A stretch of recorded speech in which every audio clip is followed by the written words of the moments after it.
Halo teman-teman semua, di sini kita bakalan bahas tentang isu topik yang menarik yang lagi booming-boomingnya, yaitu kasus pertambangan nikel di Raja Ampat. Nah, di sini tuh ada beberapa narasumber kita, yaitu ada Kak Adi, Ya, ada Kak Yohanes, dan ada Kak Chelsea. Nah, di sini kita akan bahas tentang dari sudut pandang mereka dan pemahamannya dari mereka juga. Oke, nggak perlu lama-lama lagi, kita mulai. Nah, yang pertama itu kan ada yang bilang tambang itu tuh penting buat pembangunan perekonomian, tapi di sisi lain itu juga merusak lingkungan. Dari sudut pandang kalian itu tuh gimana sih, Kak? Kayak kayak iya, Kak. Kayak gimana tanggapan kalian? ya, oke. Saya dulu atau teman-teman yang lain? Boleh dari Kak Adi. Oke. Kalau menurut saya, harusnya juga kalau misalkan memang tambang nikel itu apa namanya ilegal, itu kan harusnya tidak harus dilaksanakan. Nah, artinya kan perlu yang semacam sosialisasi yang kemudian itu bisa melibatkan masyarakat. Nah, kemarahan publik itu terjadi kepada pemerintah khususnya. Itu kan tidak ada keterbukaan informasi dan kemudian tidak ada keterbukaan sosialisasi tadi. Nah, pada akhirnya marah. Dan kalau misalnya kita berbicara soal kemaslahatan ekonomi di suatu masyarakat, nah itu harusnya ada keterbukaan publik tadi. Soal itu kalau menurut saya seperti itu. Jadi pemerintah tidak sewenang-wenang untuk kemudian dia mengeksplorasi tambang itu sendiri dan kemudian melaksanakan pertumbuhan ekonomi. Artinya harus ada keseimbangan juga kalau menurut saya antara masyarakat dan pemerintah. Harusnya buka diskusi publik atau kemudian ya memberikan suatu informasi bahwa ini adalah satu kemaslahatan untuk kita bersama begitu loh. Itu sih kalau menurut saya. Kalau Itu. menurut Kak YB? Kalau menurut saya, dari pandangan saya, eh, tambang nikel ini ada dampak negatif dan positifnya. Seperti dampak positifnya itu, saya pernah menonton video-video yang mewawancarai warga-warga di sana. Mereka bilang sebenarnya tambang nikel ini tidak berpengaruh besar terhadap mereka, seperti ekosistem alam atau perlautan itu. Mereka tidak seperti kayak perikanan, sebenarnya tidak terlalu terpengaruh lah dengan tambang-tambang di situ, dan mereka juga bisa menjual hasil-hasil mereka untuk orang-orang yang bekerja di sana. Mereka bilang begitu. Dan untuk dampak negatifnya lumayan banyak dan agak fatal, seperti eh, penebangan hutan yang sangat banyak dan menyebabkan longsor yang sangat lumayan berbahaya untuk warga-warga di sana. Soalnya yang hidup itu, yang kita harus pikirkan bukan generasi kita saja. Seharusnya yang kita pikirkan itu generasi kedepannya. Dah, itu aja menurut saya. Kalau aku kan kemarin tuh kan sempat beredar tuh di TikTok tuh ada dua tanggapan yang berbeda. Satu video dari masyarakat yang mendukung pertambangan itu, ada juga masyarakat yang menolak pertambangan itu, ya kan. Nah, menurutku tuh kita nggak bisa kita bisa memilih salah satu. Kita mengikuti eh, pertambangan ini mendukung perjuangan perekonomian atau yang mendukung tadi yang namanya aktivitas yang memperjuangkan sebuah lingkungan. Nah, maksud aku tuh gini, namanya pertambangan kan pasti sudah namanya tuh merusak, ya kan? Tidak ada yang pertambangan itu yang tidak merusak. Jadi kalau kata Kak Yuliadi tadi dihubungkan dengan yang tidak ada keterbukaan antara pemerintah dan masyarakat. Sekarang kayak gini, itu pertambangan sudah ada izinnya dari 2017. Nah, kenapa masyarakat baru bersorak sekarang? Sedangkan kalau kita lihat pertambangan itu mungkin dampaknya dari 2017 sampai 2025 pasti 8 tahun sudah berdampak lebih besarnya lagi kan. Tapi kenapa masyarakat sekarang yang menyuarakan itu kenapa baru sekarang kayak gitu? Nah, apakah memang betulkah lingkungan itu dirusak atau hanya untuk semata-mata untuk kayak sebuah apa ya? Maksudnya tuh kayak bentrokan. Sekarang kan di negara kita kan banyak tuh kasus satu muncul nutupinnya munculin kasus baru. Nah, jadi itu kita tuh harus pintar. Kita tuh memperjuangkan yang tadi namanya pembangunan perekonomian kah dari tambang ini atau yang menjadi sebuah aktivitas dari lingkungan atau kita yang kayak bukan kayak mendukung lingkungannya.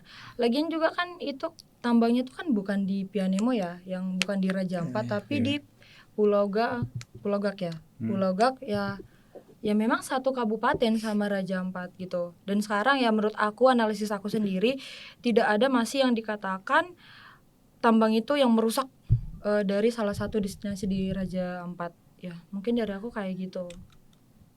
Terus kenapa kawasan seindah dan seikonik Raja Ampat ini masih bisa jadi target tambang? Apa ini karena lemahnya regulasi atau ada kepentingan ekonomi yang lebih besar? Karena begini ya, kalau kita berbicara soal pemerintah itu kan artinya dia punya otoritas satu yang kemudian bisa mengakomodir segala masyarakat yang ada di Indonesia. Nah, kita terlepas berbicara mengenai soal ekonomi. Kita berbicara soal mengenai sumber daya alam yang dimana Indonesia ini memang kaya dengan sumber daya alamnya. Artinya kita tahu bahwa harusnya pemerintah SDM-nya cukup untuk mengakomodir segala kebutuhan masyarakat Indonesia. Itu yang kita pengenkan dari pemerintah kita kan begitu.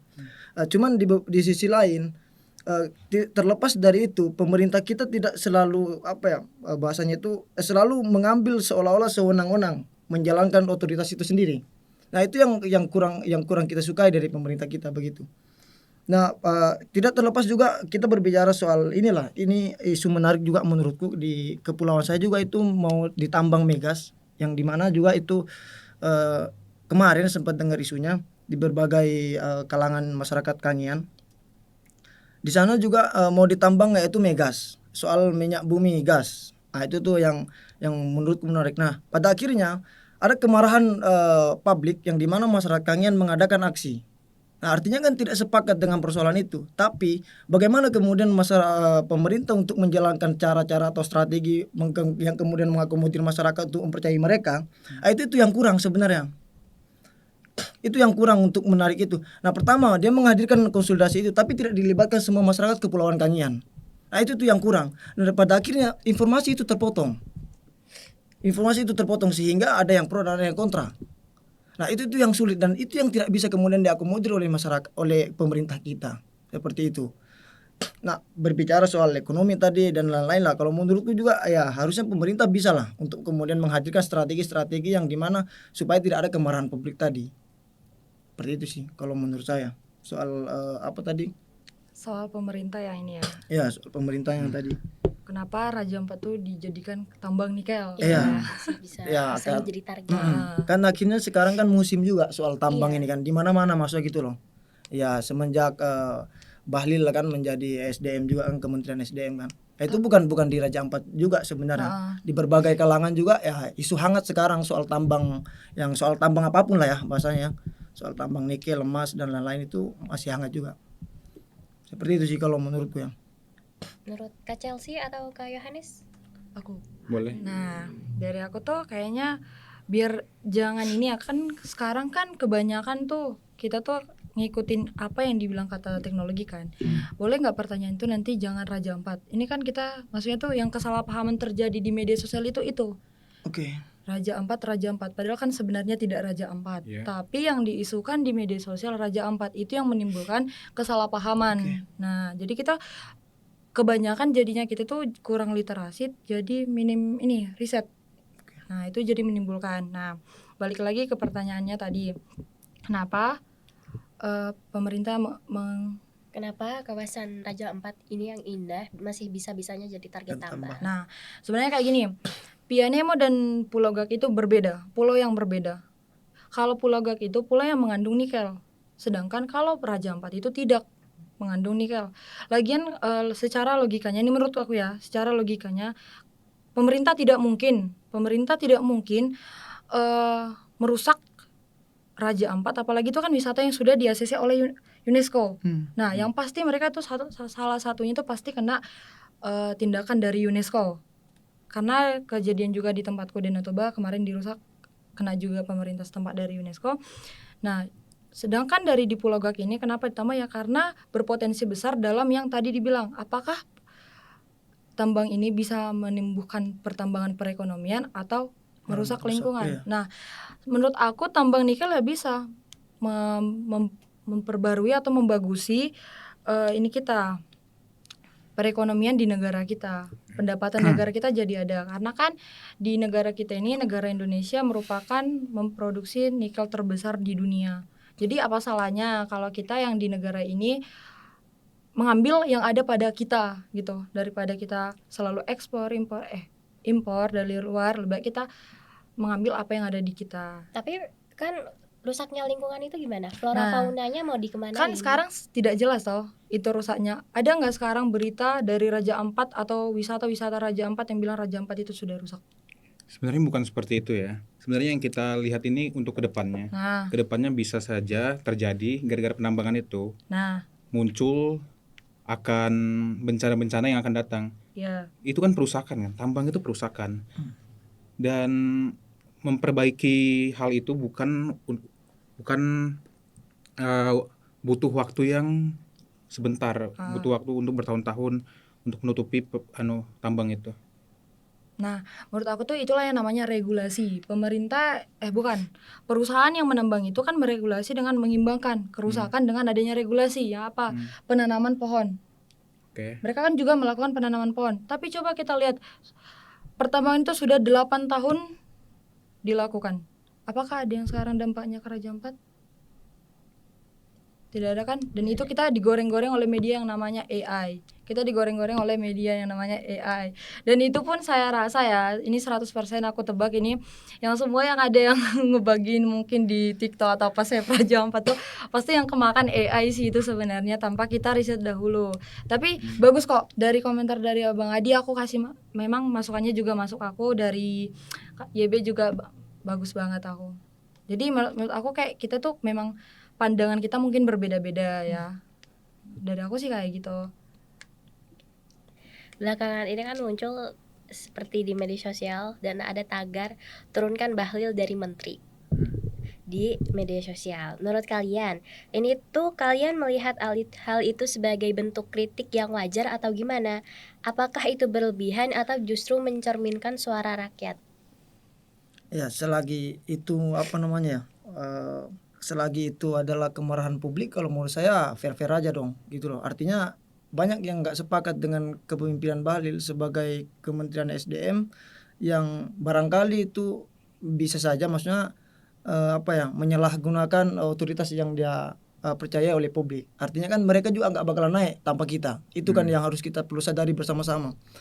Nah, jadi kalau menurutku ya barangkali itu adalah kekecewaan dari masyarakat untuk kemudian menurunkan Bahlil, sehingga Bahlil juga ya harus mengambil sikap soal itu. Ya contoh lah kalau kita berbicara mengenai soal kemarin Gus Miftah, dia kan seorang public figure. Tapi kemudian dia salah berbicara mengenai hal di halayak publik, dan itu kemudian menjadi kemarahan publik juga. Ya kan pada akhirnya juga akhirnya dia mengambil sikap bahwa dia salah gitu loh. Nah, itu tuh fair kalau menurut saya seperti itu. Nah, kalau misalkan Bahlil juga merasa soal itu, kemudian kalau misalkan tidak ada kepentingan pribadinya gitu loh, atau keluarganya, ya harusnya fair dong. Ya kita kalau berbicara soal politik ya memang seperti ini. Cuma kan artinya politik dengan bisnis itu berbeda, masalahnya begitu. Tapi bisa disangkut pautkan, begitu kan. Nah, harusnya Bahlil juga fair. Jangan cari cari pemasukan dari hal yang politis, maksudnya begitu loh. Ya harusnya berusaha lah apa yang harus menjadi kecukupan mereka begitu loh. Jangan kemudian persoalan politik atau kepentingan masyarakat ini dijadikan hal yang tidak wajar begitu oleh Bahlil. Kalau menurutku ya fair-fair aja. Kemudian misalkan ada kemarahan publik dan kemudian suruh turunkan Bahlil begitu loh. Kalau misalkan memang Bahlil salah begitu untuk kemudian menjalankan satu otoritasnya begitu. Itu sih kalau menurut saya fair-fair aja dong harusnya. Seperti itu. Kalau dari aku ya kita lihat dulu Bapak Bahlil ini kan, beliau ini kan Menteri SDM yang sekarang kan. Yeah. Nah, kita lihat dari segi profilnya Bapak ini dulu ya. Bapak ini kan maksudnya tuh salah satu pejabat yang pencapaiannya tuh di BKPM di semester pertama 2004 sebelum digantikan oleh Ibu Rosananya, kinerja beliau ini sudah mencapai 50% dari target tahunannya. Maksudnya tuh beliau ini menurut aku ya salah satu pejabat yang memang memiliki pengaruh penting di negara ini. Tapi itu semua tertutup karena gorengan media sosial. Okay. Nah, kita sangkut pautkan ke dalam kasusnya tadi. menurut saya nggak setuju yang ada namanya hashtag turunkan Bahlil. Saya tidak setuju. Karena apa? Dia hanya mewarisi apa yang dijabatkan dari pemerintah sebelumnya. Bukan dia yang menandatangani surat izin tambang tersebut. Lalu untuk apa dia diturunkan? Dia hanya menerima, mewarisi apa yang diberikan oleh pejabat yang sebelumnya. Nah, pejabat tahun 2017 itu yaitu adalah Bapak Ignatius Jonan. Nah, sebenarnya kita tanya lah ya, ini gimana ya? Tapi kita balikkan ke kasus ini. Kalau Bapak Bahlil ngambil kebijakan pertambangan itu ditutup, hati-hati, pemerintah Indonesia hati-hati kena wan prestasi dari pengadilan. Wan prestasi itu apa? Wan prestasi itu adalah ketika ada surat, maksudnya itu pertambangan itu kan sudah ada izinnya. Nah, tiba-tiba kita pemerintah menutup itu, otomatis kita kena ini, tidak sesuai dengan surat perjanjian. Apa yang terjadi? Kita ganti rugi ke perusahaan, negara ganti rugi ke perusahaan. Nah, mungkin itu yang ditimbang oleh pemerintah. Jadi kita tidak boleh hanya menyalahkan pihak pemerintah yang sekarang. Kita lihat ke belakangnya, kita riset ke belakangnya, ini sebenarnya pemicunya dari apa. Nah, mungkin itulah ya yang aku nggak setuju kalau ada yang bilang turunkan Bahlil dari menteri. Itu kayaknya nggak masuk di ini. Karena dia itu hanya mewarisi apa yang diberikan oleh pemerintah sebelumnya. Bukan dia menandatangani, bukan dia yang pada saat itu memberi izin ini pertambangan. Tapi kalau Bapak itu tadi memberikan izin pertambangan pada saat itu, kemungkinan kita bisa demo habis-habisan ke dia. Karena dia belum riset kan apa pengaruhnya. Nah, sedangkan bukan dia menandatangani, dia yang didemo, dia yang disuruh turun, itu kan tidak adil. Ketika dia mengambil kebijakan untuk menutup pertambangan itu, dia juga salah. Dia kena wan prestasi, pemerintah Indonesia kena wan prestasi dari pengadilan. Yang ada apa? Kita balik lagi, ganti rugi ke pengadilan, ganti rugi juga negara. Jadi itu sebenarnya kita harus nyarinya tuh dari, apalagi kasus ini kan kasus besar. Jadi kita harus riset ke belakang-belakangnya lagi, siapa di sini yang jadi itunya pelakunya. Ya, menurut aku sih kayak gitu. Jadi kita nggak boleh asal suruh-suruh pemerintah yang sekarang tuh turunkan ini, kita nggak bisa kayak gitu sih dari aku. Kalau dari YB ada kah? Sebenarnya nggak ada, cuma mungkin aku agak ada angkat suara tentang masalah pemerintah di suatu daerah yang melakukan kerusakan. Sebenarnya bukan pemerintahnya, sebenarnya dari persetujuan pemerintah itu. Ya seperti yang seperti yang aku bilang di awal-awal, tambang itu kan sangat merusak untuk bagi-bagi orang-orang yang tidak dapat untungnya. Iya benar. Ya, jadi kita tuh tinggal pilih mau kemajuan dari negara kita atau menjaga lingkungan. Seperti saya lahir di Kalimantan Timur, tepatnya di Samarinda, dan di Samarinda itu banyak sekali jalan-jalan rusak yang pemerintah itu tidak melihat. Dan padahal jalan rusak itu gara-gara seringnya truk yang gas-gas atau truk minyak itu lewat, dan ya dampaknya sangat banyak. Dari jalan rusak itu dampaknya sangat besar banget untuk buat kayak seperti kecelakaan kecil atau kecelakaan yang bisa menewaskan banyak orang. Nah di sini seharusnya pemerintah itu turun tangan untuk memperbaiki jalan tersebut. Tapi di Samarinda itu tidak ada pemerintah tuh sebenarnya kayak bukan bodoh amat sih, tapi lebih ke lambatnya proses itu. Ya, Tapi kalau bukannya itu diperbaikin, ada kemungkinan rusak lagi kan? Karena kan si truk-truk itu kan pasti lewat tiap hari, walaupun itu udah perbaikin. Jadi kayak pemerintah itu mikir ini kalau diperbaikin itu pasti bakal rusak lagi. Jadi menurut aku tuh mereka kayak alah udahlah bodo amat, gak usah diperbaikin gitu. Bentar dulu lah. Aku kayaknya ada ini dah. Kan DB bahasnya tentang kerusakan jalan. Nah, kenapa masyarakat tidak menyuarakan itu? Kenapa yang disuarakan ini Raja Ampat, sedangkan ini tidak ada, masih ada bukti bahwasannya Raja Ampat itu rusak? Kenapa masyarakat yang menggoreng-goreng pertambangan itu? Kenapa tidak hal-hal kecil seperti ini? Ya kebanyakan ya karena masyarakat kebanyakan tuh FOMO. Nah sekarang kita tanya, ini masyarakat bayaran yang demo-demo Save Raja Ampat tuh bayaran atau bagaimana? Nah sebenarnya itu kita butuhnya kita tuh di masyarakat kecil kesadaran yang kayak gini. Kita menyorakan dari hal-hal terkecil, bukan dari hal-hal yang besar kayak gini yang belum kita tahu dampaknya. Kita yang digoreng-goreng oleh media, yang dibohongi oleh AI namanya zaman sekarang ya. Nah, kita dikasih foto segitu, emosi kita meledak-meledak. Ternyata di kampung YB ada yang kayak gitu, Yang dia lebih malah saya jauh. Saya tidak ikut-ikutan ya. Saya tidak ikut Jadi gimana hashtag ya, itu. Be? Begini ya, kalau misalkan kita bicara soal Raja Ampat tadi kan, sebenarnya kalau menurut saya juga itu kewajiban, kalau menurut saya itu kewajiban publik marah juga. Kenapa? Karena barangkali juga tidak ada analisis AMDAL. Nah, AMDAL itu analisis mengenai dampak lingkungan. Nah, itu tuh yang barangkali mereka masih dikhawatirkan oleh masyarakat kita. Karena kenapa ya, mungkin bisa saja tadi di soal sebut mengenai longsor, kemudian banjir dan lain-lain.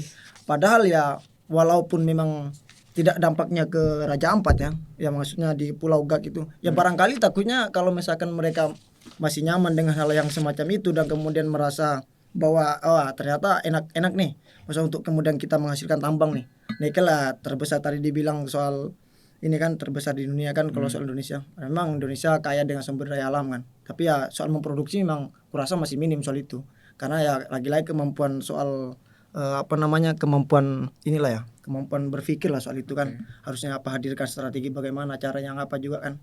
Nah, itu kalau menurutku juga wajar karena kalau misalkan memang itu tambang itu di 2018.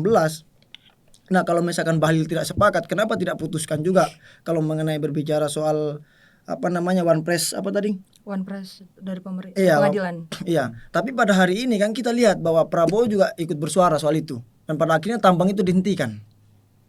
Nah, itu yang kita khawatirkan sebenarnya dari masyarakat kita juga. AMDAL-nya juga ini kita belum tahu soal ini gitu loh.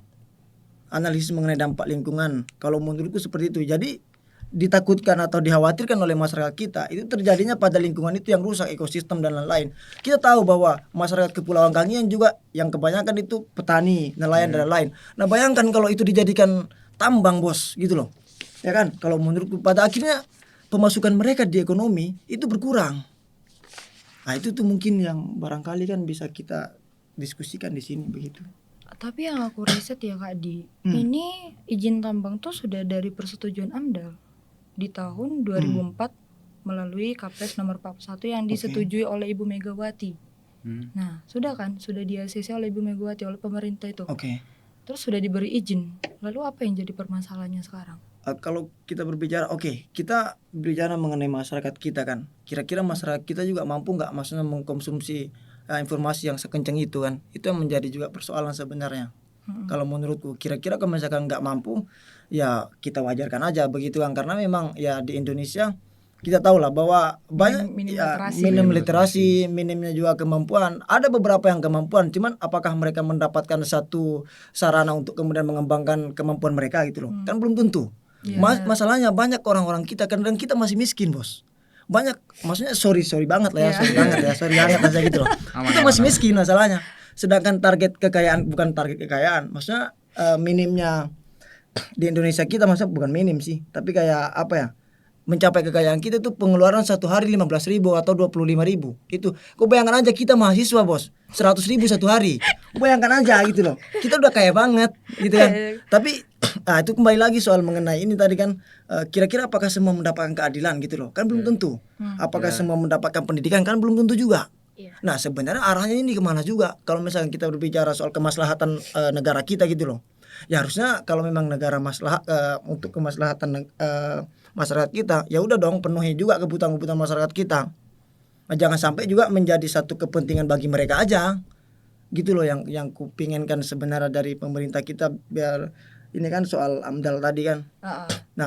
Jadi arahnya duit ini kemana kalau misalkan di Papua itu terjadi penambangan itu. Nah, apakah masyarakat Papua mendapatkan itu semua atau cuma segelintir orang aja yang dapat? Nah, itu tuh yang kita khawatirkan sebenarnya kalau menurutku ya. Harusnya merata. Korupsi lah ya dibilang. Bisa begitu, maksudnya bisa dibilang kan. Nah, tapi aku di sini ada sedikit, maaf ya dari luar topik dulu. Tapi aku sedikit di sini kayak cocok nih sekarang kita bahasnya kan soal ini politik, terus kayak masuk juga ke korupsi kan. Kan kata Kak Yuliadi tuh Indonesia itu negara bisa katakan masih miskin ya, negara yang masih miskin. Iya. Sedangkan sumber daya alam kita tuh kaya. Kayak Berarti di sini sumber daya manusia kita dong, SDM kita yang miskin. Nah, sekarang kayak gini, aku sangkut pautkan tuh ke yang namanya korupsi. oke. Nah, korupsi. Tapi dari menurut pemandanganku ya, korupsi tuh dari pemandanganku ada dua. Ini pemerintahnya kah yang rusak atau masyarakatnya yang rusak? Saya selalu berpikir kayak gitu. Contoh kayak gini. Satu kita lihat dari sisi pemerintahannya rusak. Nah, pemerintah rusak ini pasti karena kita yang apa ya? Kita yang mengantar ke mereka yang ada namanya kekuasaan. Oke. Kita yang mengantar mereka kekuasaan. Nah, terus kenapa? Sebelum mereka naik kekuasaan, kita kan udah dapat ini yang namanya uang pemilu. Uang pemilu ya benar. Namanya bansos. Kita kan udah diiniin dulu, maksudnya tuh ditutup Disogok mulut, ya. disogok Disogok. nah dengan Bisa. ini. Berarti kan kita sudah tahu pemerintah itu bakalan korupsi. Tanpa sebelum kita disogok kita sudah tahu pemerintah itu bakalan korupsi. Nah, kenapa ketika kita sudah disogok, kita masih memilih mereka kan? Kita masih milih mereka, kita masih mengantar mereka kekuasaan. Setelah mereka sudah naik kekuasaan, mereka korupsi, Ya. kita komplain. Ini masyarakatnya rusak karena itu tadi kah? Atau pemerintahnya yang rusak dalam mengelola masyarakatnya? Karena aku selalu berpikir kita tuh setiap ada pemilu ada namanya uang pemilu. Uang Ya, pemilu. Uang Money pemilu. politik lah ya. Nah, Iya. money politik kan. Money Terus kita diuangin tuh, diuangin. Nah, habis tuh nanti ketika si ini sudah naik korupsi, Kita komplain. yang tadi komplain, yang sudah makan duitnya komplain. Iya. Nah, itu gimana lagi? Kan kita yang mengantarkan mereka ke kekuasaan itu. Terus kenapa kita ini komplain? Nah, jadi jarang di Indonesia tuh seorang pejabat yang nggak punya duit itu naik, itu nggak pernah ya. Oke. Nggak ada ya kayak gitu. Nah, aku tuh kadang kalau naik korupsi tuh ada kayak gitu. Kita udah dikasih uang ini, udah dikasih sogokan, kita udah dikasih untuk bansos lah, dibilang untuk apa itu lagi beras, sembako gitu-gitu kan. Nah, ternyata kalau dia korupsi kita juga yang ribut. Nah, aku kadang itu di situ bingungnya, teman-teman. Nah, menurut kamu gimana? Ya karena masyarakat itu sebenarnya nggak punya pilihan. Jadi misalnya kita memilih nomor 1, belum tentu juga yang nomor 2 ini korupsi. Jadi manusia itu sebenarnya ini agak aneh ya. Manusia itu memang nggak luput dari dosa ya. Jadi kita tuh nggak bisa berpikir kalau kita pilih nomor 2 ini bakal korupsi dan kita pilih nomor 1 ini nggak bakal korupsi. Bisa jadi yang nomor 1 itu malah yang paling parah korupsinya. Jadi sebenarnya itu kita nggak ada pilihan. Kita tuh cuma ya seperti masyarakat masa sekarang ya, cuma memikirkan apa yang mereka kasih dan memikirkan cuma untuk hari ini doang. Apa yang mereka kasih ya mereka cuma mikir ya seperti kita dikasih beras ya udah mereka mikir cuma untuk hari ini, nggak mau mikir untuk kedepannya seperti apa pemerintah yang kita pilih itu. Mungkin seperti itu. Ya, sedikit ya kalau dari saya sebenarnya mengenai kenapa harus terjadi korupsi, apakah pemerintah yang salah atau kemudian masyarakat juga yang salah ya kan. Nah, sebenarnya kalau kita berbicara soal hierarkis atau struktural itu sendiri mengenai kan ya artinya orang yang dipercayai itu harus mengembangkan amanah itu sendiri begitu loh. Artinya misalkan oke, kita berbicara soal kehidupan kecerdasan kehidupan bangsa. Nah, siapa nih yang wajib untuk melaksanakan itu? Yaitu pemerintah. Bukan siapa-siapa yang lagi nih gitu loh. Bukan masyarakat itu sendiri. Nah, ketika pemerintah itu kemudian tidak melaksanakan itu, artinya kan punya tanggung jawab juga terhadap masyarakatnya. Nah, kenapa juga kita berbicara soal korupsi itu kemudian masyarakat yang dikasih duit dan kemudian dipilih dan kemudian juga sorak-sorakan di jalan dan lain-lain. Ya kalau menurutku artinya pemerintah tidak selesai urus soal beginian gitu loh. Artinya masih di tahap kecerdasan kehidupan bangsa itu masih kecenderungan kehidupan bangsa begitu. Artinya cenderung dengan yang kuat dan cenderung dengan yang lemah begitu loh. Nah, artinya siapa yang punya kuasa ya yang di situ juga punya sewenang-wenang. Artinya kan tidak semata-mata juga kita bisa menyalahkan masyarakat ya, maksudnya artinya oke lah kita tahu masyarakat kondisi masyarakat kita ya seperti apa kan. Artinya dikasih duit tadi soal ya barangkali kan butuh soal lapar dan lain. Nah, itu kan soal kelaparan itu harusnya kalau menurutku itu pemerintah juga yang bertanggung jawab atas itu. Nah, di sisi lain juga kalau kita sangkut pautkan dengan tambang dan lain. Nah, artinya masyarakat kita juga pemerintah kita juga tidak akan maju kalau tidak bisa mengembangkan apa yang ada di Indonesia. Ya yang soal tambang atau bahkan lain-lain lah soal sumber dayanya lah masa gitu loh untuk kemudian dikembangkan oleh masyarakat oleh pemerintah. Nah, jadi kalau persoalan korupsi itu memang kalau menurut saya tidak bisa juga kita salahkan masyarakatnya. Nah, itu yang tanggung jawab itu soal pemerintah kalau menurutku untuk memberikan satu kehidupan kecerdasan kehidupan bangsa. Begitu loh kalau menurutku yang. Karena di sisi lain mereka dikasih duit untuk kemudian bisa makan dan itu yang akan menutupi jalan pikiran mereka. Seolah-olah dapat nih 500. Bayangkan aja kita satu hari gini aja lah logikanya teman-teman. Kita satu hari dikasih duit 500.000. Itu maksudnya cukup untuk ke depan juga gitu kan. Kalau memang ujung-ujungnya masyarakat kita mau korupsi. Itu nggak bisa masyarakat kita berpikir sampai sejauh itu. Itu persoalannya, masalahnya. Coba kau bayangkan ketika abang ini kan terus cewek-cewek di sini lah. Bayangkan aja ketika dia bisa mampu berpikir kemudian untuk menalar hal itu, kan nggak mungkin juga dipilih sama mereka. Paling diambil duitnya. Itu ya itu urusan belakang lah. Soal tadi kan saya sepakat soal manusia tidak luput dari dosa, masalah begitu. Ya, itu tuh urusan lain, maksudnya urusan individual mereka begitu. Nah, tapi kan apakah masyarakat kita semacam kalian pemikirannya? Kan belum tentu. Nah, itu tuh menjadi tugas juga kita, sebagai mahasiswa untuk kemudian memberikan satu pemahaman soal politik di negara kita ya. Bukan kita anti politik, tapi no problem teman-teman anti politik, tapi setidaknya jangan buta politik. Itu mungkin ya. Kalau menurut saya seperti itu. Jadi siapa yang punya kekuasaan itu siapa yang ngatur juga. Iya, artinya kan itu dalam satu hierarki struktural. Ya memang iya kan. Bisa seperti itu enggak, di dikatakan. kehidupan bukan cuma di negara Indonesia ya, di negara lainnya yang punya kekuasaan yang pasti ngatur. Dia ngatur. Yang sebetulnya kayak ini tahu, yang kayak kata-kata ada donatur, hanya donatur yang boleh ngatur. Donatur selain donatur dilarang ngatur. Ya kayak gitu. Tapi tidak berlaku juga untuk kita yang cukup berkehidupan ya, maksudnya begitu. Kadang-kadang begitu soal itu. Karena kita nggak cukup berkehidupan ya pada akhirnya kita mengaminkan soal itu gitu loh. Harusnya kan bisa menafsir soal yang begitu-begitu kan kitanya kan. Untuk menalar berpikirnya kita. Ya, begitu sih. Oke, kita next. Melihat banyaknya penolakan tadi ya, kita balik lagi ke Raja Ampat itu. Melihat banyaknya penolakan nih dari masyarakat di Raja Ampat, menurut kalian bagaimana sih sebaiknya pemerintah bersikap dan merespons aspirasi warga lokal serta masyarakat adat? Apakah mereka sebenarnya sudah tahu dan dilibatkan dari awal, atau justru mereka tidak pernah diajak bicara? Nah, jawaban aku sih sama balik lagi ke yang dibilang Bang Yuladi.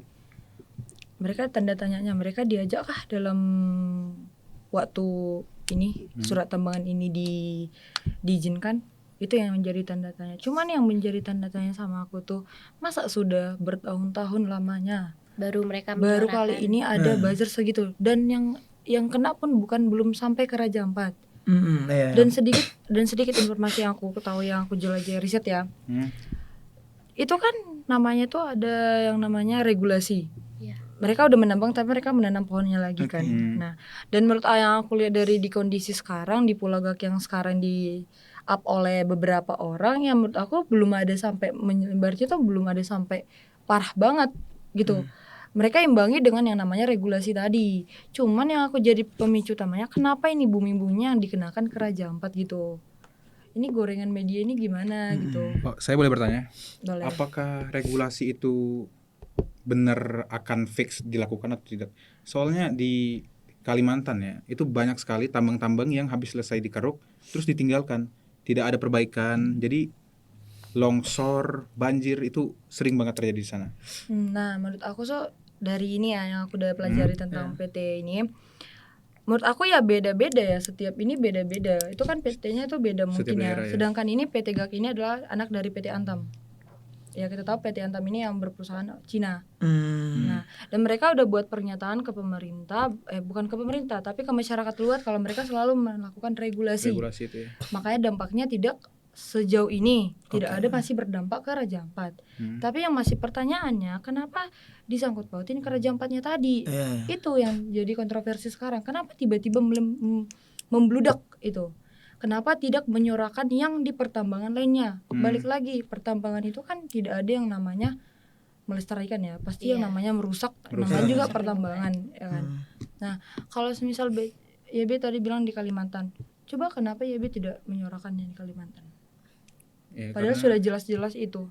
Apakah YB ikut memposting Save Raja 4 itu tadi? Sebenarnya tuh saya nggak gini, Be. ikut-ikutan. Maksudnya gini, kenapa yang dibahas tuh yang tidak nyata? Kenapa yang dibahasnya tuh yang nyata saja? Kenapa kita tidak menyuarakan yang memang terbukti gitu loh? Yang kayak kamu bilang tadi, kalau di Kalimantan tuh ada pertambangan tidak melakukan regulasi, tidak melakukan penanaman ulang. Kenapa tidak itu aja yang disuarakan? Banyak loh pertambangan di negara kita ini yang kemungkinan merusak alam ya. Tapi yang digoreng di media itu cuman yang satu ini, yang paling hot sekarang tuh ini. Sedangkan sudah ada surat izinnya dari Ibu Megawati dan sudah ini bersertifikat dari Bapak zaman Soeharto dari tahun 1998. Ini sudah diizinkan ya di zaman Bapak Soeharto. Nah, menurut aku tuh gitu. Kenapa kita menyuarakan yang kayak sebetulnya tuh kita belum riset tapi kita FOMO-FOMOan gitu. Kenapa kita tidak menyuarakan yang lain-lainnya saja yang memang terbukti kayak ya udah tahu di Kalimantan itu tadi kayak gitu. Tapi kenapa menyuarakan yang lain? Kenapa tidak kayak gini? Save Kalimantan yang kayak gitu. Sebenarnya saya tidak menyuarakan apa-apa. Saya tidak menyuarakan Kalimantan. Enggak, Saya contohnya tidak- Semisalnya. Mm-mm.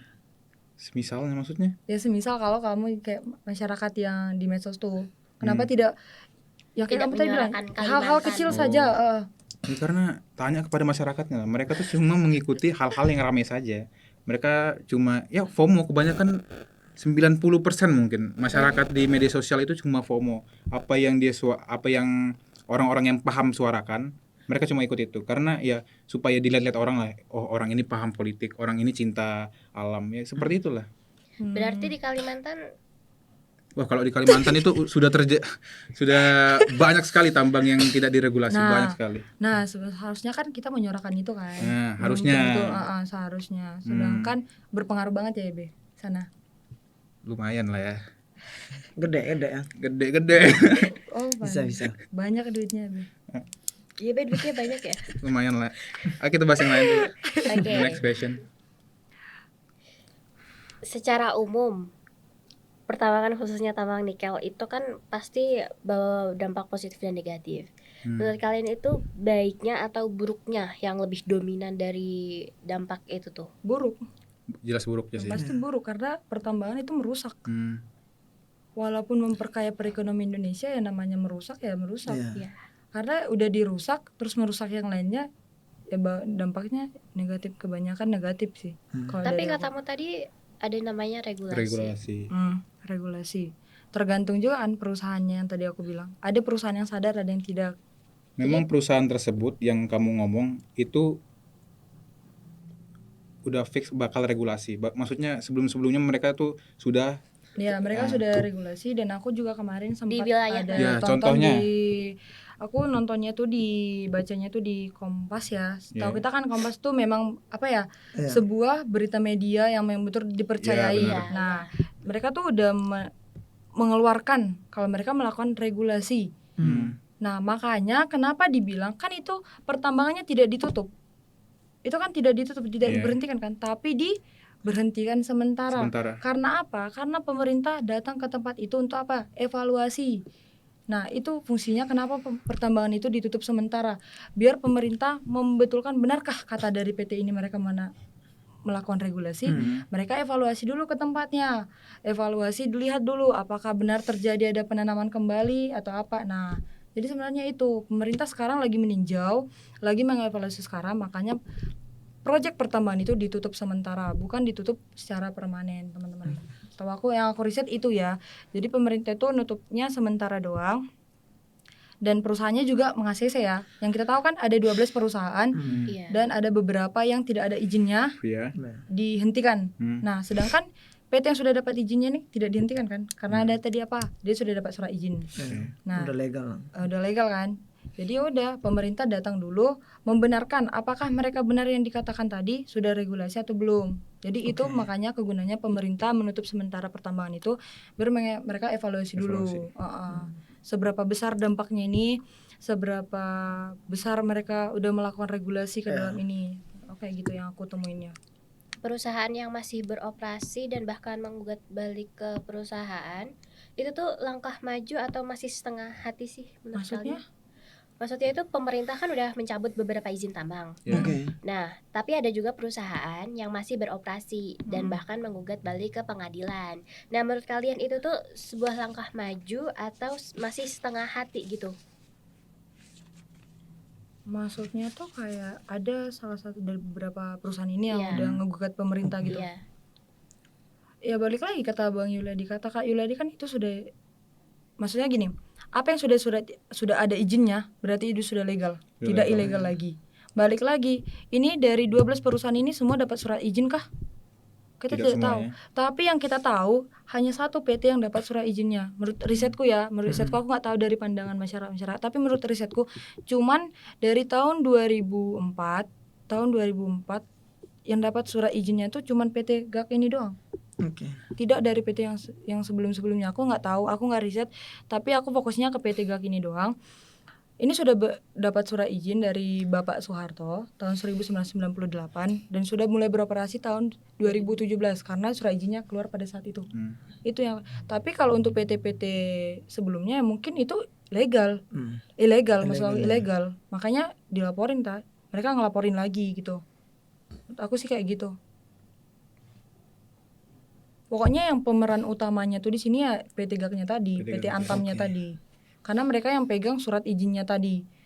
Nah, kenapa? Kan tidak ada tuh yang di artikel di media itu yang dibilang PT GAK ini. Pemerintah kan tidak ada kan yang booming kan. Nah, karena apa? Itu yang dilakukan pemerintah sekarang. Makanya ditutup sementara dulu daripada ngambil kebijakan ditutup langsung. Pemerintah kena one press, jadi tutup sementara, evaluasi dulu tempatnya. Benarkah PT GAK ini melakukan regulasi ulang? Nah, itu. Nanti ketika regulasinya tidak ada, nah misal PT GAK ini tadi kan ngakunya sudah mengalami regulasi. Nah ternyata pemerintah datang ke sana evaluasi tidak ada, nah itu bisa jadi mungkin diadu banding kali ya di pengadilan, mungkin jadi itu ya yang jadi powernya pemerintah. Nah kayak gitu menurut aku. Ada lagi kah?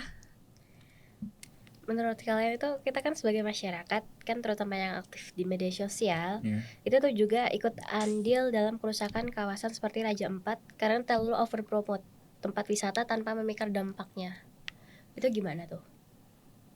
Maksudnya gimana? Wisata ya. Iya, kita kan suka posting-posting wisata. Nah, itu tuh kita kayak bisa ikut andil nggak sih dalam merusak kawasan mereka? Jadinya orang yang nggak tahu itu jadi tahu. Jadi kayak tambang-tambang itu tuh, oh nih, misalnya kita posting di Raja Ampat. Ternyata setelah ada yang melihat postingan itu, terus kita juga si PT apa itu perusahaan itu misal itu datang ke situ ternyata oh ini ada bau-bau nikel nih. Kita akhirnya nambang di situ. Itu tuh kita juga ikut andil kan artinya. Maksudnya andilnya tuh dalam maksudnya Ini andilnya tuh pemerintah dalam atau menyorakan masyarakatnya gitu. Masyarakatnya. ini Masyarakatnya. menyorakan si tambangnya tadi kah? Iya, Nah menurut aku sih kayak gini ya, terlalu overpromote gitu kita semua sebagai bagian masyarakat. maksudnya tuh kalau udah menjadi bagian negara ya ada haknya untuk menyorakan. Sudah pasti ada haknya. Cuman kembali lagi yang kita suarain ini betul terjadi kah atau tidak? Ini namanya itu literasi. Makanya boleh dibilang tuh benar ya yang katanya Indonesia itu minim literasi itu benar. Itu yang harus dikembangkan sama kita sekarang kayak gitu. Jadi yang menurut aku tuh semua berhak menyorakan itu. Tapi kembali lagi itu menyorakannya itu dalam fakta atau cuman sekadar FOMO-FOMOan kayak gitu. Ada dari Kak Yuladi Soal apa tadi, wisata menyorakan. Iya, overpromote. ya kalau menurutku bahkan wajib ya, maksudnya soal itu wajib lah. Bagaimana kemudian kita bisa melihat bahwa siapa yang akan dirugikan begitu loh. Ya kan otomatis kan orang sekitar yang dirugikan.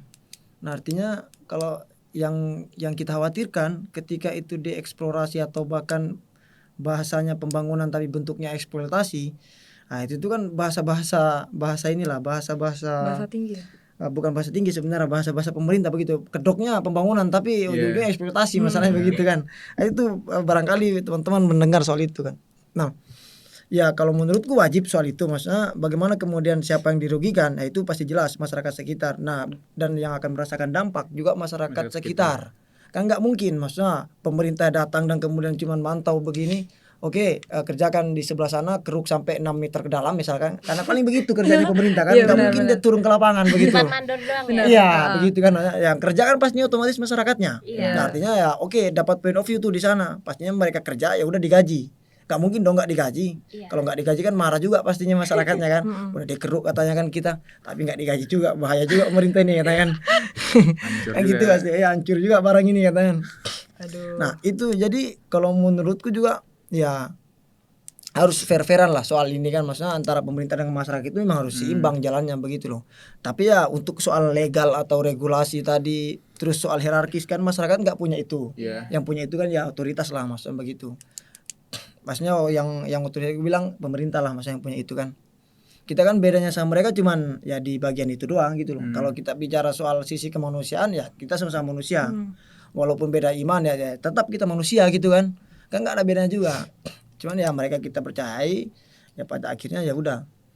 Kalau menurutku yang penting ya mereka menjaga kepercayaan itu. Kalau enggak ya pasti ada kemarahan publik tadi. Itu udah pasti kalau menurutku. Karena ada yang dirugikan, maksudnya gitu loh. Gitu sih kalau menurutku. Jadi wajar lah, kalau bukan wajar sih, wajib malahan untuk kemudian Menyuarakan speak up soal masyarakat sekitar yang dirugikan, itu wajib, hal wajib menurutku. Oke, jadi gitu ya. Mm-mm. Jadi apa pesan dan harapan kalian buat pemerintah, masyarakat luas, dan investor soal tambang di wilayah-wilayah sensitif seperti Kalimantan, Raja Ampat? Pesan atau harapannya? Beratnya. Apa nih? Ya untuk nggak ada, pesan. tapi pesan untuk Berat pemerintah sekali ya ini. jujur aja. Jujur aja. Ya maksudnya ya apa ya bilangnya? Kalau pesan ke pemerintah nih Ini agak harus kasih susah ya menembusnya itu kayak kamu tuh kasih ke pemerintah tuh pesannya apa Iya, gitu. pesan ini harus ke pemerintah atau gimana? Bisa pesan, harapan Iya, ke harapan pemerintah, kamu, masyarakat, gitu. investor soal Kritikan tambang juga di boleh deh. wilayah-wilayah Oh, sensitif saya gitu. cuma kasih pesan ke PT GAT-nya. Ya. Kalau memang harus diregulasi itu harus memang apa? Patut diregulasi. Pokoknya jangan omdo lah. Kalau Soalnya masih bisa diperbaiki, nah, masih diperbaikin lah. diperbaikin. Itu aja sih mungkin. Tapi kalau harapanku ya ke pemerintahnya lebih bijak lah ya. Transparansi ya. Ya, adanya transparan yang kayak dibilang Kak Yuladi itu tanda tanya ya, atau masyarakat lokalnya tuh nggak ngomong dalam ini gitu. Nah, itu berarti pemerintah sekarang harus lebih transparansi, dan untuk masyarakatnya lebih ya itu. Menurut aku tuh jangan FOMO lah. Jangan ngomong. Boleh Juga kita menyuarakan tingkatin sesuatu, literasi. tapi kita coba dulu menyuarakan dari hal-hal terkecil dari kitanya gitu. Iya. Coba menyuarakan hal terkecil yang ada di diri kita, yang ada pada tempat kita, sebelum kita Iya, benar. ikutan yang ke yang lain-lainnya. Yang Ya lain-lain. gitu ya, Be. Oke, aman. Ya, kalau aku ya harapannya semoga baik-baik aja lah Indonesia ini kan. Karena ya kita tahu kan kita ini nggak baik-baik saja sebenarnya. Iya. Itu agak susah. Ya, itu sebenarnya general juga kan pesannya. Ya cuma kan kita kan didorong untuk kemudian sadar untuk melihat apa yang terjadi pada hari ini kan, kita juga belum cukup mampu sebenarnya. Jadi ya pesan-pesanku ya artinya jangan sampai lupakan lah soal masyarakat yang sipil atau orang yang termarginalkan. Nah, itu memang udah tugas tanggung jawab negara sebenarnya untuk hal itu, bukan lagi tugas masyarakat. Nah, masalahnya kan yang hadir di sini kan, kalau kita lihat soal Aisyah dan lain-lain kan, ya setidaknya dia membantu lah. Karena kan bukan orang kita, maksudnya gitu loh. Yeah. Maksudnya orang negara kita ya kan. tetangga. Nah, terus ya pemerintah kita kemana sebenarnya pertanyaannya untuk mengakomodir orang-orang yang terpinggirkan begitu kan. Nah, itu mungkin menurutku ya pertama soal inilah akuntabilitas lah mengenai soal tanggung jawabnya dia gitu loh. Dan kemudian harus profesional juga lah. Dan ya dalam bijak juga lah untuk menentukan kebijakan begitu loh. Jangan asal ceplos begitu. Ya, Nah, itu sih harapanku untuk kemudian bisa menjadi negara yang maju lah begitu kan. Itu sih mungkin ya, nggak usah banyak-banyak lah, pemerintah lebih tahu juga daripada kita. Pokoknya pemerintah harus transparan. Iya. Dan masyarakat media sosial jangan FOMO doang. Enggak, Harus rakyat itu harus lebih sering kayak apa ya, namanya tuh kayak apa yang di share orang itu yang kita share lagi. Malahan di kita tuh kan ada tuh maksudnya tuh dari cerita ini nyambung ke cerita sana, padahal kita nggak tahu kebenarannya gitu. Jadi FOMO. berarti ayolah sebagai rakyat Indonesia yang katanya minim literasi, ya mulai dari sekarang kita belajar lah. Ya, perbanyak lah Literasi itu. Membaca. ya, dengar ya membaca diskusi Karena itu. kan zaman teknologi sekarang katanya AI itu udah sangat kejam ya. Kejam sekali. Iya katanya sangat kejam tuh Ya, sekarang. sebenarnya kan tergantung penggunaan kita juga. Nah, artinya kan AI itu cuma kita suruh aja. Masalahnya kan di situ. Nah Kan itu lagi Kak Yuledi tadi udah contohnya kayak Kak Yuledi tadi posting kayak foto-foto itu Kak Yuledi share. Nah terus yang ikut-ikutin nih ngikut lagi nge-share. Nah Iya. ini lagi ngikut lagi. Nah itu dia. Jadi tergantung ini juga sih, tergantung kita juga ya, maksudnya nggak banyak inilah, maksudnya kadang kita juga kurang soal pemahaman mengenai itu kan. Dan pada akhirnya ya kita ikut-ikutan share dan ya udah, maksudnya padahal ketika ditanya alasan juga mereka belum tentu tahu apa yang dimaksud ketika kita post itu loh. Nah itu yang kemudian kita juga kurang ya dari pemahaman kita. Makanya pesanku tadi ya, walaupun kita anti politik ya jangan sampai kita buta politik. Ya, Itu benar. sih paling kalau menurutku yang untuk, karena apa-apa ini memang sifatnya politik. Ya kita berdiri di sini ini politik atas kepentingan kita kan, untuk mengerjakan mata kuliah diplomasi dan politik gitu kan. Itu semuanya politik kalau menurutku ya. Ya benar. Jadi Saya semua- kira ini podcast resmi. Santai aja, enggak, santai. slow aja maksudnya kan, ini udah pembawaan slow banget nih kan. Jadi ya nggak usah janggung-janggung, biasa aja. Kalau menurutku ya gitu sih. Jadi tugasnya untuk pemerintah ya itulah. Iya. Tadi soal jangan sampai juga lupakan masyarakat terpinggirkan, masyarakat yang kecil, pedagang-pedagang yang kecil, karena kita tahu bahwa soal-soal yang kadang banyaklah isu-isu di Satpol PP ya. Iya. Satpol PP kan di Jakarta, di Sudirman itu kan banyak orang yang kecil cari dagang untuk mencukupi kehidupannya, lalu dia Diusir. diterkam atau diusir kan. Ya menurutku juga hal-hal yang semacam itu kurangi, karena kita bisa melihat bahwa kita sama-sama manusia, cuman bedanya kita ya kalian mampu kita nggak mampu, tapi ya jalan kita berbeda. Kalau mau dengan tujuan ya kita pasti udah beda juga, walaupun sama tapi kan kadang ada juga caranya yang berbeda. Itu sih kalau menurutku. Itu sama-sama pemerintah lah, harus diakomodir semuanya kelemahan-kelemahan di negara kita. Terima kasih. Oke, jadi podcast kita kali ini cukup seru ya teman-teman ya. Atau dari pembahasannya. teman-teman Ya, atau dari teman-teman yang di belakang kamera. ada yang mau yang ingin bertanya menyuarakan kan, ngasih menyuarakan kan. Maju saja ke Jepang mungkin. Ganti di sini, gantian. Oke, kita cukupkan podcast kita kali ini. Terima kasih kepada teman-teman narasumber untuk hari ini. siap. Ya makasih ya. Semoga nilai kita baik. Iya, semoga nilainya baik ya. Ya. Terima kasih, kita tutup. Sampai jumpa. Bye bye.